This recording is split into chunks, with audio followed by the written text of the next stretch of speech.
الله الرحمن الرحيم وقال ربكم ادعوني أستجب لكم إن الذين يستكبرون عن عبادتي سيدخلون جهنم داخرين. They say no. Allah said ud'uni astajib lakum. There is no condition here. So إذا مرضت فهو يشفين. There is no condition. When I am sick, you give me shifa. When I call you, you answer my call. So I am sick, I want to call for shifa. Oh, Allah give me shifa. I don't want to go to doctor. I don't want to take medicine. It's not going to help you. This is the world of wasail. This is the world. You cannot, if you don't want to live in this dunya, even for dying you need wasila. You have to drink a poison to kill you. Even for dying you need wasila. So sometimes you call a wasila, sometimes you use a wasila. And what is this logic? When my father is rich, I go and call my father, Father, I need to have a house, give me some millions. So when I take money from daddy to buy a house, it's okay. But if I say, Ya Amir al-Mu'mineen, help me, I want to buy a house, this is shirk. I don't know where this logic is coming from. And they interpret the verse, they say, Iyyaka Na'bud means only you are the only person from Alamul Ghaib who can answer me. Where did you come with this meaning? The way that you want to understand the dua is wrong. Because istighathati, yes, my istighatha is in you. What does it mean? Means that I don't see anything independent from you. You are the only source of power that who can help me independently. All power, Iyyaka Na'budu wa Iyyaka Nasta'in is this. We mentioned several verses that when you ascribe something to Allah subhanahu wa ta'ala, it doesn't mean that the others cannot do that.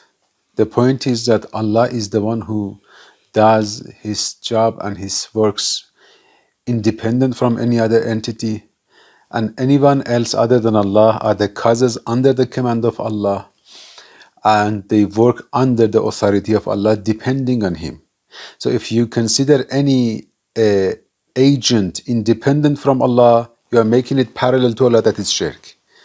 But if they are working under the authority of Allah, by the command from Allah, it has nothing to do with shirk, and they are not going to be partners to Allah subhanahu wa ta'ala. All the acts that we mentioned, as Allah ascribed to Himself and at the same time ascribed to others. And one of them was dua. Allah said, Ud'uni Astajib Lakum. Inna alladhina yastakbiruna an ibadati sayadkhuluna jahannama dakhirin. So Allah said, call me, and those who refuse to worship me. Here dua and ibadah came together.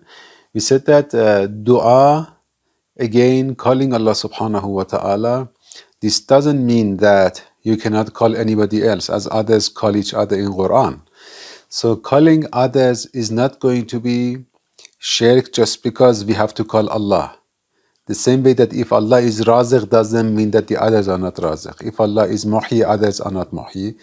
Others also can be Muhyi. So when we can call Allah, at the same time we can call others.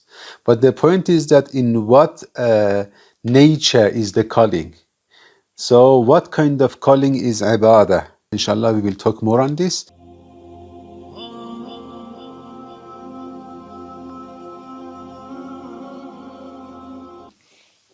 Those who, we said, reject the issue of tawassul and istighatha, they say that we are not allowed to call other than Allah. Dua is only for Allah. Ud'uni Astajib Lakum. Call me, then I will answer you. Inna alladhina yastakbiruna an ibadati sayadkhuluna jahannama dakhirin. Allah says, those who refuse out of arrogance to call me, they will enter Jahannam with humiliation. So they said, you see, in this verse, dua is called ibadah. Dua, asking and calling someone, as in the verse, calling Allah, is considered to be worshipping. So if you are calling anyone, means that you are worshipping that person. This is the argument. That's why actually how they accuse us of shirk. When you are calling Imam Husayn, then this is shirk. We say that, how come that you call your son, you call your friends? You call your son and you say that, bring me a glass of water. They say, no, That is ordinary things. In ordinary things, it's okay, but in extraordinary things, it is shirk. If you remember, we said that if you consider the doer, the agent in ordinary things, separate from Allah, this is shirk, because you're considering him independent from Allah. If they are not independent, in both cases, to be ordinary or to be extraordinary, what is the difference if the permission is come to from Allah? When Allah subhanahu wa ta'ala says, Ud'uni Astajib Lakum, call me, then I will answer you. إِنَّ الَّذِينَ يَسْتَكْبِرُونَ عَنْ عِبَادَتِي سَيَدْخُلُونَ جَهَنَّمَ دَاخِرِينَ. Those who refuse to do my ibadah, those who refuse to worship me. So can we say that all calling is worship according to this verse? No. That calling, when you call Allah different from the way that you call others. If you say, oh Allah, I want my shifa from you, I want you to heal me. So when you say, oh Allah, I want my healing from you, you consider him to be in full authority of everything. You consider him your Rabb. And if you do not call Allah, then this is istikbar. But sometimes instead of calling Allah subhanahu wa ta'ala, you want to call someone who is wajih, as Qur'an said. Someone who is close to Allah subhanahu wa ta'ala. And you know that it's likely that his voice, his request will not be rejected by Allah subhanahu wa ta'ala. So when you ask Jesus alayhi salam to say, oh Isa, I want my shifa from you. While you don't see him independent, you have Istigatha to Isa alayhi salam. You say, oh Imam Husayn, I want my shifa from you. I want my haja from you. While you know that Imam Husayn is nothing before Allah subhanahu wa ta'ala. So the way that you say, oh Imam Husayn, I want this from you, you yourself know it is different from the moment you say, oh Allah, I want it from you. When you say, Allah, I want it from you, you consider him to be Rabb, who has the authority, he is in charge. When you say, oh Imam Husayn, I want it from you, means that I want you to ask Allah subhanahu wa ta'ala, because you have such a reputation, or I know Allah has given such authority to you. I know that Allah has permitted you to do this, but you don't consider him independent from Allah subhanahu wa ta'ala. So this is not ibadah. Ibadah is to worship, is to ask someone by the intention of considering them ilah or Rabb. So if you are asking Imam Husayn alayhi salam, when your belief is that Imam Husayn is permitted, is respectful, is dignitary in the eyes of Allah subhanahu wa ta'ala, before Allah subhanahu wa ta'ala, this has nothing to do with considering him ilah. This has nothing to do with considering him to be Rabb. So all those verses that Allah subhanahu wa ta'ala is blaming those who worship other than Allah, those who are mushrik because they ask somebody else, they ask haja, they ask shafa'ah, they ask forgiveness, they have nothing to do with the case that we consider awliyaullah to be permitted from Allah by Allah subhanahu wa ta'ala. Because all those verses are being applied about the Mushrikin who considered their idols to be parallel to Allah, partners to Allah, independent from Allah subhanahu wa ta'ala. So basically the concept of dua, to be in ordinary act or to be in extraordinary act. When you consider the agent that you are calling under the authority of Allah subhanahu wa ta'ala, permitted by Allah subhanahu wa ta'ala, it has nothing to do with shirk at all. They are totally separate and they have nothing to do with each other. Now we are going to study the concept of dua itself.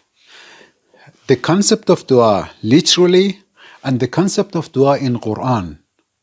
To say that and to see that if we call someone in extraordinary acts, is it kind of worshipping that person according to Qur'an or not? So if you are calling the Prophet, if you are calling Imam Ali alayhi salam, can the verse they are using, can it be applied in that case or not? So if you are calling Imam Husayn alayhi salam in your hajat, if you are calling Imam Ali in your hajat, is it against Ud'uni Astajib Lakum or not? Then you have to bear in mind the points that we mentioned before, that to call Allah subhanahu wa ta'ala does not mean that you are not allowed to call anybody else. Allah has created the system of cause and effect. So calling Allah sometimes is through calling specific individuals. The way that we said, when you want to receive the name of Shifa, healing from Allah subhanahu wa ta'ala, you refer to doctor. So to call Allah subhanahu wa ta'ala is not contrary to calling somebody else that you consider which is permissible and it is permitted from Allah subhanahu wa ta'ala.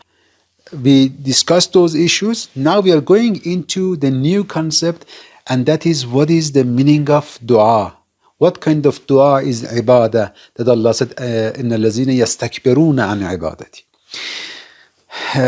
Ibadah and worship is the essence of creation. Allah subhanahu wa ta'ala says in Quran, وَمَا خَلَقْتُ الْجِنَّ وَالْإِنسَ إِلَّا لِيَعْبُدُونَ. I have created human being and jinn to worship. So ibadah is the purpose of the creation. And we said that the purpose of creation is to reach to certainty. As Allah says, وَعْبُدْ رَبَّكَ حَتَّى يَأْتِيَكَ الْيَقِينَ. Worship Allah, then you will reach to the state of certainty. And the state of certainty is the state of being close to Allah subhanahu wa ta'ala, taqarrub ilallah, that we talked about it before. Well, sometimes you see fire from distance, you see the smoke, you have certainty about fire. You don't see the fire, but you have the certainty about the fire because you see the smoke. This is ilmul yaqeen. Aynul yaqeen is to go closer and to see the fire. This is aynul yaqeen. And on the day of judgment is tasliyatu jahim. Allah says they will enter into fire. This is haqqul yaqeen. So that ibadah is the purpose of creation. And actually all the prophets came to call people to the right path, and that is to worship nobody other than Allah. So worship only belongs to Allah. وَلَا نُشْرَكَ بِهِ شَيْئًا. And we shouldn't ascribe partners to Allah. وَلَا يَتَّخِذَ بَعْضُنَا بَعْضًا أَرْبَابًا مِن دُونِ اللَّهِ. And we shouldn't take some out of us to be our arbab, to be our Rabb, to be our Rabb means the one who is doing the tadbir, independently is doing tadbir and management of your life. To be management in the instructional form or in the creational form, independent form of giving direction and taking care.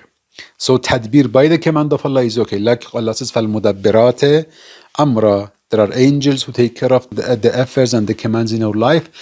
They are under the tadbir, under the command of Allah. They are not independent on themselves. So if the angels are doing tadbir and giving direction and commands, this is not shirk. So any person who believes in God, especially the Muslims, they should be very strict with the issue of ibadah and worship.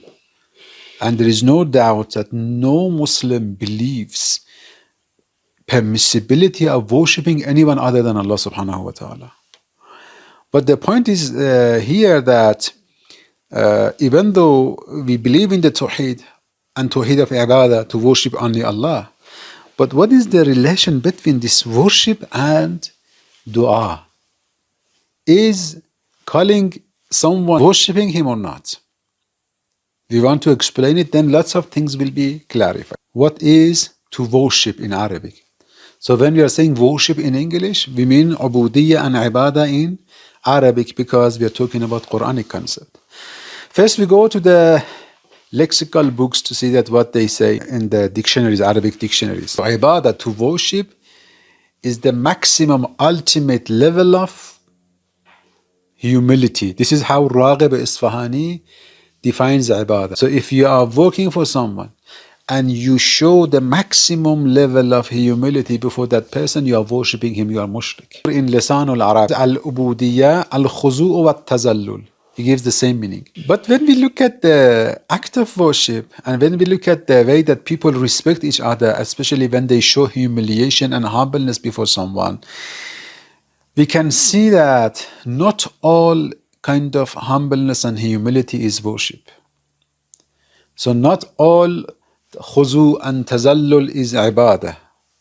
You cannot call humbleness before someone, even the ultimate form of humbleness before someone, when you prostrate before someone. This is the ultimate act that you can show that you are respecting someone, you are very humble before someone. You can prostrate before that person. When you prostrate before that entity, are you worshipping or not? Certainly it's not worshipping. And the best proof is Qur'an. When Allah subhanahu wa ta'ala commanded the angels to prostrate before Adam. Prostration before Adam was the ultimate form of humbleness before Adam. So to confess that before this entity, which is a human being, we are very humble. So is this humility before Adam is worshipping Adam? Certainly not. Why? Because Allah commanded to do that. This is certain according to Quran that Allah will not command to vice. Allah will not command to injustice. Allah will not command to zulm. Allah will not command to shirk. Allah will not command you to ascribe a partner to Allah subhanahu wa ta'ala. So when Allah commanded them to prostrate before Adam, Allah was not commanding them to worship Adam. Allah was not commanding them to ascribe a partner to Allah subhanahu wa ta'ala. So the prostration of the angels before Adam alayhi salam certainly was not ibadah, while it was the ultimate level of humility and humbleness before Adam. At least the ultimate level of humility that you can show to someone. Or for example, in the story of Yusuf alayhi salam, when Yusuf alayhi salam had a dream, إِنِّي رَأَيْتُ أَحَدَ عَشَرَ كَوْكَبًا, when he said to his father that they had a dream and I saw 11 stars, وَالشَّمْسَ وَالْقَمَرَ رَأَيْتُهُمْ لِي سَاجِدِينَ, I saw all of them prostrating before me. Then Allah says at the end of the story of Yusuf alayhi salam, وَرَفَّأَ أَبَوَيْهِ عَلَى الْعَرْشِ, he raised his parents on the throne, وَخَرُّوا لَهُ سُجَّدًا, they fell in prostration before Yusuf. وَقَالَ يَا أَبَتِ, Yusuf said, oh father, هَذَا تَأْوِيلُ رُؤْيَاي, this is how my dream came true. تَأْوِيلُ رُؤْيَاي مِنْ قَبْلِ قَدْ جَعَلَهَا رَبِّي حَقًّا, Allah made my dream to come true. So a prophet like Yaqub alayhi salam and the brothers are prostrating before a prophet. This is tazallul, this is khuzu, this is dhilla, this is humbleness before Yusuf alayhi salam. And Allah is admiring this story. And if it was shirk, certainly Yusuf wouldn't accept it, Yaqub wouldn't accept it. So to have humility, to have humbleness, it cannot be the accurate concept of worship. So if you see somebody going, for example, to shrine of Imam Husayn alayhi salam, they do sajda there to the shrine, before the shrine. Even though we don't recommend it. Because sajda in Islam is an act which is only for Allah subhanahu wa ta'ala. So not to be tashabbuh bil kuffar, we say don't do that. Sajda only for Allah. But even if somebody is doing sajda to Imam Husayn, you cannot say this is shirk. Because if you ask that person, do you believe Imam Husayn is God? He's saying no. But this is how I'm respecting Imam Husayn. So even though we are not advising it, at the same time you cannot call that act an act of shirk. These things should be clarified in their true concepts. So tazallul and tawazu and khuzu, this is not a kind of worship. Even though you show your worship to Allah by doing sajda. You can worship Allah by prostration, but not all prostration is worship. Again, that is another important point. What is ibadah? When you look at Qur'an and Qur'anic usage of ibadah and worship, you see that you can say, as Ayatollah Subhani says, al-ibadah hiya al-khuzu'u lish-shay bima huwa ilah. Ibadah is humbleness before something by considering him to be ilah. Ilah, what is ilah? The one who deserves to be worshipped. أو العبادة هي الخضوع للشيء بما هو رب. In different usages of Quran, Allah refers to these two qualities. To be humble before someone you consider him ilah. Ilah is the creator who has the who deserves to be worshipped. And ilah is the one that you worship in order to have gratitude, to respect, to appreciate, to get close, to get whatever you need. So that is ilah. The one that you consider him deserving to be considered the greatest, to be loved higher than everyone, and the one who has the role of khaliqiyya, creation, and all those duties that are there for Allah. So that ilah, and also to be Rabb. Rabb is the one who does tadbir, does the job of God independently. This is Rabb. Rabb is the one who is in charge of all aspects of the creation independently, without needing anyone other than himself. So Ibadah, what is worship? Worship is humility and humbleness before your ilah or before your Rabb. These two qualities are there. So when angels prostrate before Adam without considering him Rabb or ilah, it's okay. When the parents of Yusuf prostrate before him without considering him ilah or Rabb, it's okay. Idol worshippers worship the idols whether considering them Rabb or ilah, and that was shirk. Now let's go to some Qur'anic examples. Allah subhanahu wa ta'ala in different places in Quran says that the Mushrikin, those who were infidel, they used to consider their idols parallel to Allah subhanahu wa ta'ala. وَلَئِنْ سَأَلْتَهُمْ مَنْ خَلَقَ السَّمَاوَاتِ وَالْأَرْضَ لَيَقُولُنَّ خَلَقَهُنَّ الْعَزِيزُ الْحَلِيمُ. They believe that Allah is the creator. But when it came to the tadbir, to rububiyyah, to giving direction and to guiding, they said that no, these idols, they are Rabb. They have the position of rububiyyah. Independently, they are involved in the creation and they can decide. So they are not simple just the intercessors. They were more than intercessors. So they had a kind of rububiyyah. As the history, when the history mentions the story of the idol worshippers, they considered them in charge and independent. So the idol itself had such a position. That's why Ibrahim alayhi salam, Allah mentions the story of Ibrahim alayhi salam when he came to those people worshipping the stars, the moon, and the sun. فَلَمَّا جَنَّ عَلَيْهِ اللَّيْلُ رَأَى كَوْكَبًا قَالَ هَذَا رَبِّي. When he saw the star, the other people also were worshipping the stars. So he said, okay, he said what the others were saying, that is my Rabb.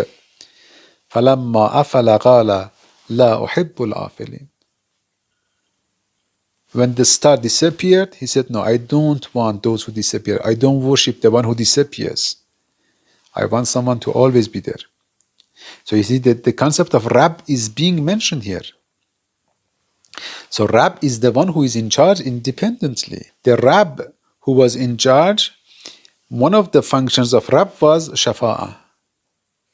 So if there is the concept of Shafa'ah and the point that the idol worshippers used to consider them Shufa'ah, to intercede for them, it is not, and it wasn't in the form that we believe in the intercession of the Prophet or the Imams. They believe that these idols, they are independent gods, even though Allah is the creator. But these idols, they are independent in their rububiyyah. They have authority, and one of their authorities which is given to them, and they are independent in that is that they can do shafa'ah and intercession. So if Allah blames those who considered idols to be intercessors for them, was because they used to consider them independent from Allah subhanahu wa ta'ala. So they used to consider them independent in tadbir and in giving direction and in the ownership of shafa'ah, intercession, and forgiving the sins. That's why in Surah Al-Baqarah verse 22 says, فَلَا تَجْعَلُوا لِلَّهِ أَنْدَادًا وَأَنْتُمْ تَعْلَمُونَ. So do not ascribe partners to Allah while you know yourself that Allah is the creator. If Allah is the creator, so these idols that you have made by your hands, they cannot be partners to Allah subhanahu wa ta'ala. وَمِنَ النَّاسِ مَنْ يَتَّخِذُ مِن دُونِ اللَّهِ أَنْدَادًا. Some people ascribe and choose partners for Allah. يُحِبُّونَهُ كَحُبِّ اللَّهِ. And they like them the way that they have to like Allah subhanahu wa ta'ala. In another place, Surah Ibrahim verse 30, وَجَعَلُوا لِلَّهِ أَنْدَادًا لِيُضِلُّوا عَنْ سَبِيلِهِ. They ascribe partners to Allah, then to be misguided from the truth. قُلْ تَمَتَّعُوا فَإِنَّ مَصِيرَكُمْ إِلَى النَّارِ. Do whatever you do, this your journey is toward the hell. Surah Saba verse 33 is تَأْمُرُونَنَا أَن نَكْفُرَ بِاللَّهِ وَنَجْعَلْ لَهُ أَنْدَادًا. Again, the concept of andad is being, the partners is being mentioned. Surah Al-Zumar verse 8, وَإِذَا مَسَّ الْإِنسَانَ ضُرٌّ دَعَى رَبَّهُ مُنِيبًا إِلَيْهِ. When man is in hardship, they ask Allah from the bottom of the heart. ثُمَّ إِذَا خَوَّلَهُ نِعْمَةً مِّنْهُ نَسِيَ مَا كَانَ يَدْعُو إِلَيْهِ مِنْ قَبْلُ. When Allah solves the problem, gives them whatever they want, they forget. وَجَعَلَ لِلَّهِ أَنْدَادًا لِيُضِلَّ عَنْ سَبِيلِهِ. They choose partners for Allah, then they go astray. Surah Fussilat verse 9, قُلْ إِنَّكُمْ لَتَكْفُرُونَ بِالَّذِي خَلَقَ الْأَرْضَ فِي يَوْمَيْنِ وَتَجْعَلُونَ لَهُ أَنْدَادًا ذَلِكَ رَبُّ الْعَالَمِينَ. Allah is the Rabb. These are not Rabb. The idols that you ascribe as partners to Allah, these are not Rabb. Allah is Rabbul Alameen. So you see, Allah blames those people who considered those idols that they used to respect and be humble before them as their Rabb, as the one who was in charge of their lives, considering them parallel to Allah subhanahu wa ta'ala. And they used to, as I said, consider them equal to Allah, as Qur'an says, Surah Al-Shu'ara verse 97 and 98. When on the Day of Judgment they say, تَاللَّهِ إِن كُنَّا لَفِي ضَلَالٍ مُبِينٍ إِذْ نُسَوِّيكُمْ بِرَبِّ الْعَالَمِينَ. So we swear to Allah that we were in a manifest error when we considered you equal to Allah. When we equated between you and Allah subhanahu wa ta'ala, we were in a manifest error. So you see, when Allah is blaming those people, calling them Ibadah, calling the idols to be Ibadah, it was with the intention of considering them Rabb or Ilah. So Ibrahim alayhi salam, when he blames his father, Azar, وَإِذْ قَالَ إِبْرَاهِيمُ, we believe that it was not his biological father, of course.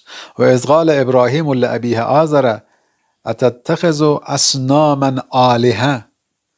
Do you choose these idols as your ilah, as the worshipped one, as the one who deserves to be worshipped? إِنِّي أَرَاكَ وَقَوْمَكَ فِي ضَلَالٍ مُبِينٍ. I see you in a manifest error. So they used to take the idols as ilah. So when they used to consider them as arbab, as Quran said, Rabb and ilah, then the humility and humbleness before them was their worshipping, and it was shirk. Allah subhanahu wa ta'ala, considering Yahud and Nasara, when Yahud and Nasara, they came to choose their rabbis and their priests and bishops as their gods. Quran talks about it. اتخذوا أحبارهم ورهبانهم أربابا من دون الله. They chose their rabbis and their priests gods, Rabb, other than Allah. So here it doesn't mean that they used to believe that they are creator. The Christians, didn't used to believe that these bishops and the rabbis are creator or they are Rabb. But they used to believe that one of the functions of Rabb is for them. They are independently are in authority to scribe and to prescribe that actually halal and haram for you. They have the authority to say this is halal, this is haram. So when a bishop says this is halal, this is halal. When a bishop says this is haram, this is haram. Even today, when the Catholic Church, the Pope comes to say that, for example, this LGBT issues is okay. They will consider it okay. Even today, they don't refer it to the book, whether it is in the book or not. For Muslims, for us, if one mufti comes to say that this is halal, people will question him why. What is the source for that? Where in Quran? Which hadith? So you cannot go beyond the appearance of Quran and hadith to say that, no, I am Maulana, I am saying this. People will kick you out. You will lose your position as alim if you want to speak against the creed, against the text. Means that when we issue fatwa, when we say something as halal and haram, it's different. It should be within the limitation of hadith, sunnah and Quran. And if we are going to go beyond sunnah and Quran, we will lose our position.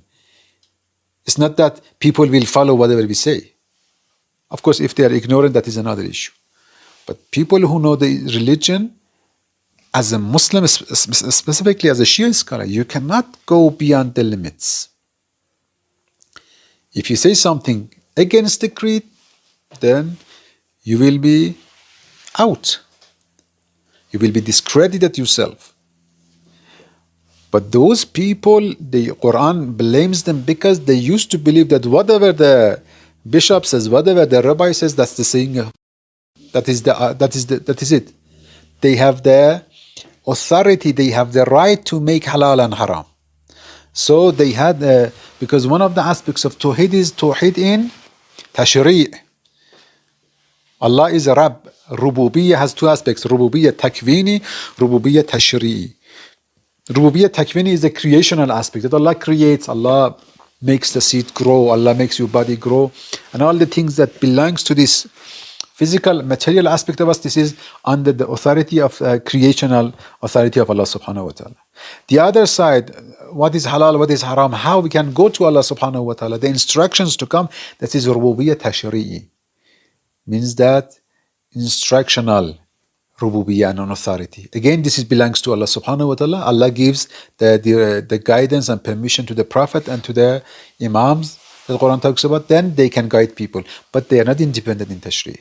Even if we consider that the Prophet is shari', if we consider Rasulullah to be shari', the one who is a lawgiver, this doesn't mean that Rasulullah is independent from himself. Ma yantiqu anil hawa in huwa illa wahyun yuha. He is receiving a revelation. But they used to consider them independent. Then Allah says they used to worship them. So this is one aspect of rububiyyah tashri'i. So they used to consider their rabbis, their priests, Rabb in tashri'.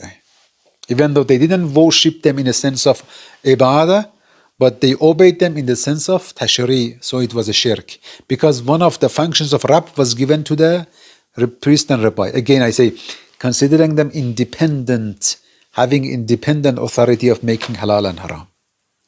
So it was shirk, because it was against the Rabb rububiyyah of Allah subhanahu wa ta'ala. It has been mentioned in Mufassirin, they mentioned the story of Uday bin Hatam. When he came to the Prophet, he had a cross around his neck. Rasulullah said, take it away.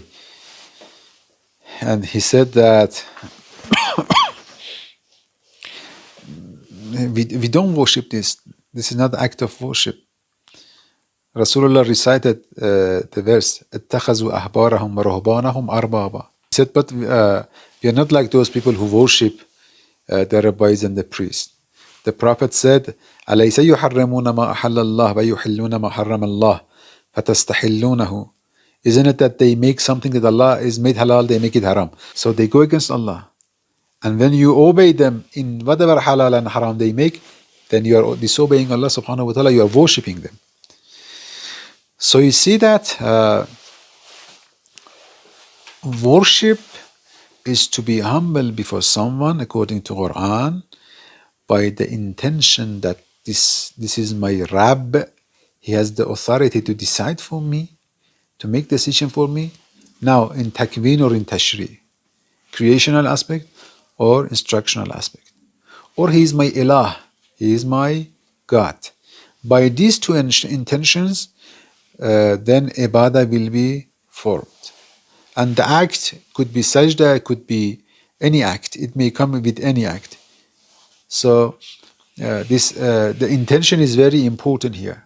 Sometimes you do sajda, it's ibadah. Sometimes you go to ruku, it's ibadah. Sometimes you stand like salat, it's ibadah. And we know that we say that in fiqh, even if the person is not capable to bow or to prostrate or even to use his tongue, just the movement of the eyebrows by eyes, you can perform salat. Means that the minimum level of act. Why? Because the intention of worship is there. The intention matters, that the intention of ubudiyya before Rabb or Ilah, then act will come with that. So what matters is that intention, and it is of vital importance. وَاتَّخَذُوا مِن دُونِ اللَّهِ آلِهَةً لِيَكُونُوا لَهُمْ عِزًّا. They appeal to the idols, then these idols will bring them dignity and respect.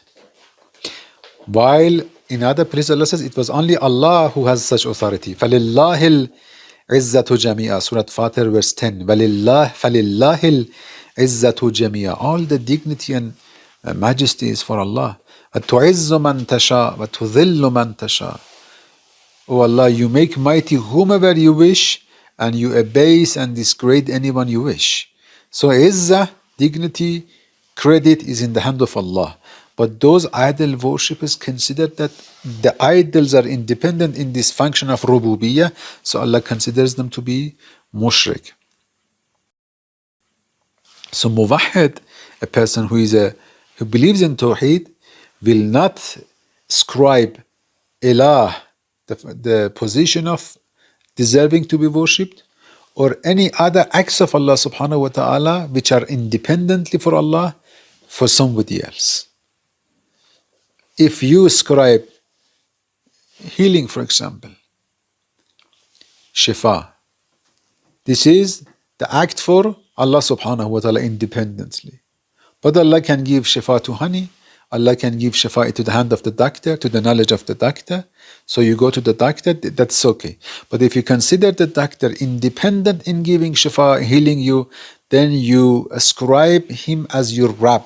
You consider him as your Rabb, then you are mushrik. There are category of verses of Quran, when they are suggesting, they are recommending us, they are provoking us to do ibadah, to worship.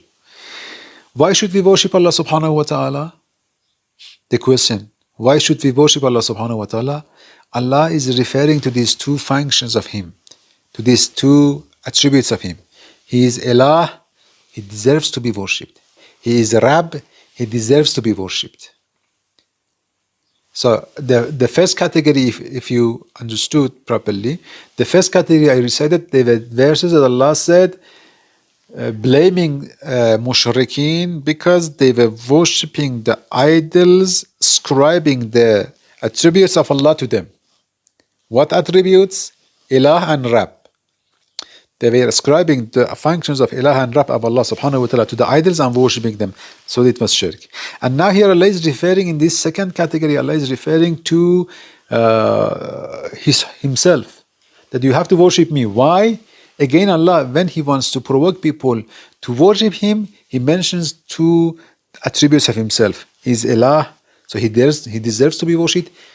He is Rabb, again He deserves to be worshipped.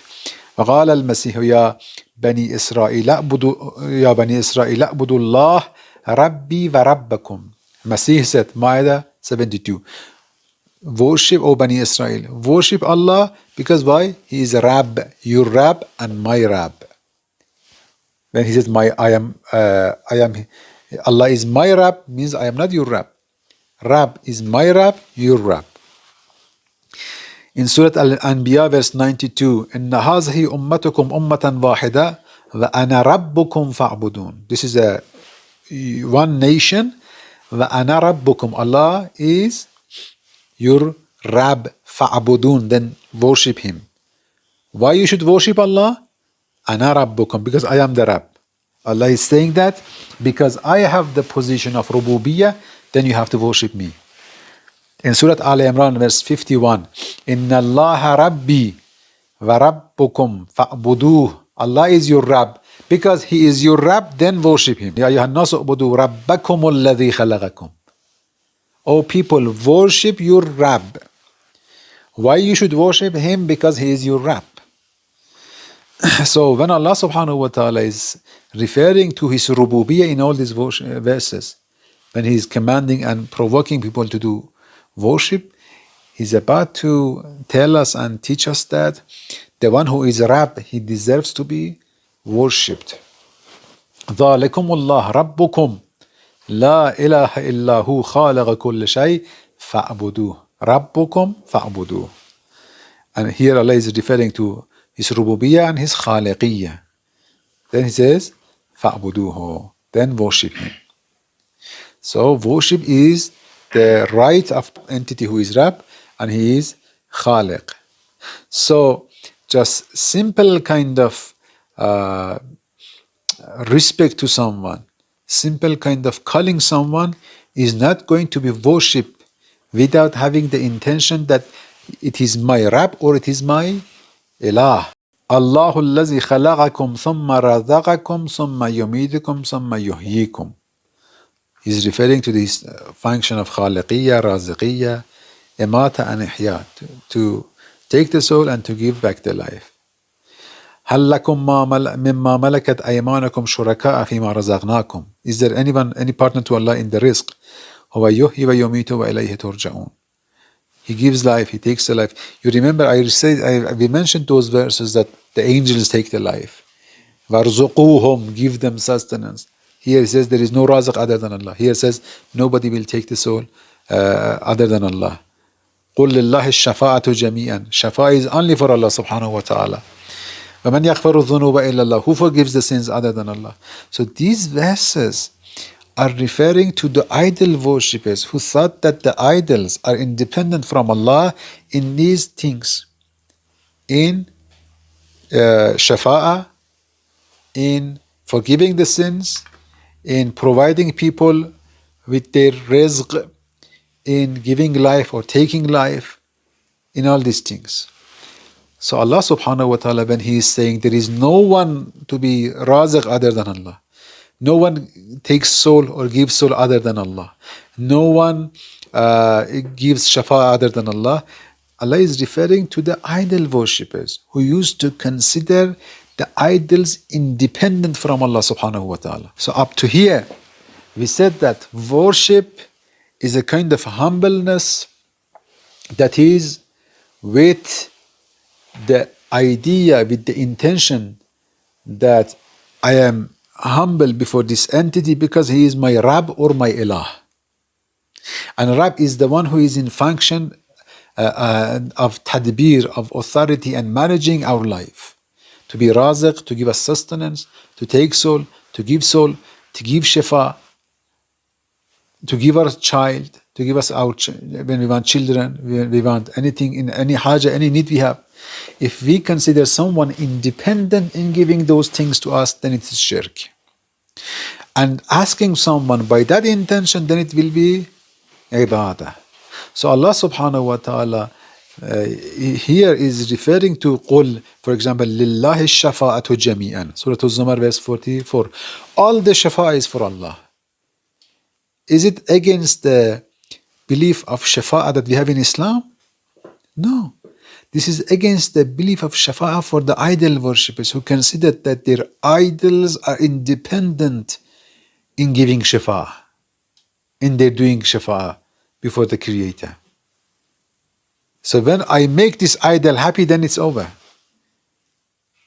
But it has nothing to do with the shafa'ah that Muslims believe that Rasulullah, for example, will do shafa'ah for you under some conditions. To be Muslim, to do good acts, to have faith, to do your best.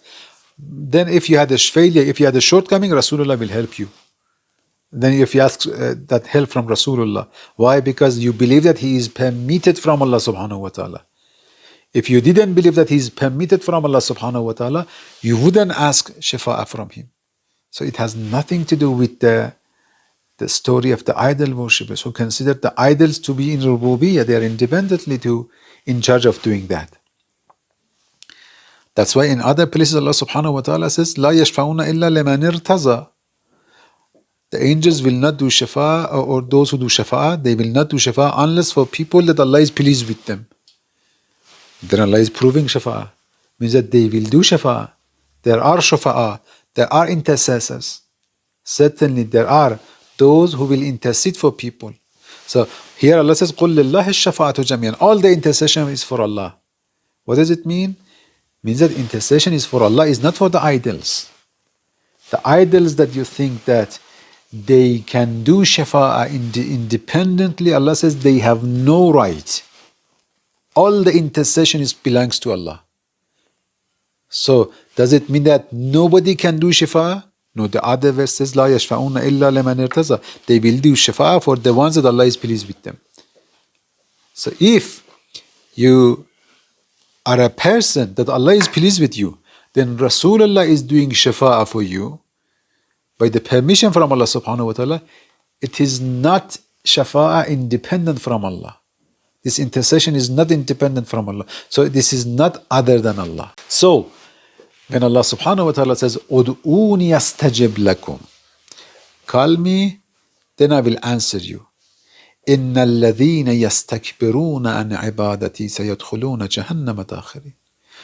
Those who refuse to do my ibadah, those who refuse to worship me. So can we say that all calling is worship according to this verse? No, it's not ibadah. Ibadah is to worship, is to ask someone by the intention of considering them ilah or Rabb. So if you are asking Imam Husayn alayhi salam, when your belief is that Imam Husayn is permitted, is respectful, is dignitary in the eyes of Allah subhanahu wa ta'ala, before Allah subhanahu wa ta'ala, this has nothing to do with considering him ilah. This has nothing to do with considering him to be Rabb. So all those verses that Allah subhanahu wa ta'ala is blaming those who worship other than Allah, those who are mushrik because they ask somebody else, they ask haja, they ask shafa'ah, they ask forgiveness, they have nothing to do with the case that we consider awliyaullah to be permitted by Allah subhanahu wa ta'ala. اللهم صل على محمد وآل محمد